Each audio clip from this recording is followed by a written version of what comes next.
మేము ఎంక్వైరీ చేస్తే ఇది ఒక ఫేక్ న్యూస్ మాత్రమే అని, కెమెరాలు లేవు అని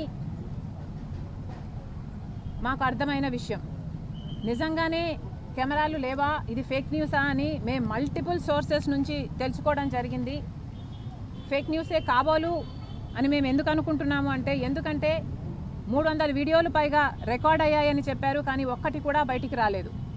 ఒక అమ్మాయి కూడా నాది బయటకు వచ్చింది అని ఇంతవరకు చెప్పింది లేదు. కాబట్టి అంతా కల్పితమని, ఇది అయ్యుండకపోవచ్చు అన్నది మా భావన. పర్సనల్గా ఏ అమ్మాయి అయినా, ఏ మహిళ అయినా ఒక ట్రయల్ రూమ్లోకి వెళ్ళినా, ఒక బాత్రూంలో వెళ్ళినా ఫస్ట్ చూసుకునేది చుట్టుపక్కల ఏమైనా ఉన్నాయా అని. అలాంటిది ఒక కెమెరా ఉంటుందని, దాన్ని ఇంతమంది హాస్టల్లో ఉండి కూడా ఒక్కరు కూడా దాన్ని నోటీస్ చేస్తుండరు అని నేను అనుకోను. ఒకవేళ షవర్ లోపల ఇన్విజిబుల్గా పెట్టినా షవర్లో నీళ్లు పడినప్పుడు అది బ్లర్ అయిపోతుంది, అది సాధ్యం కాకపోవచ్చు. ఇవన్నీ ఆలోచన చేసి అది ఫేక్ న్యూస్ మాత్రమే అనే నిర్ధారణకు మేము వచ్చాం. ఒకవేళ అది కాదు, నిజమే అని మీలో ఎవరైనా ఎస్టాబ్లిష్ చేయగలిగితే చెప్పండి. Congress party is willing to fight to any lens for the rights of this girls to do justice to them.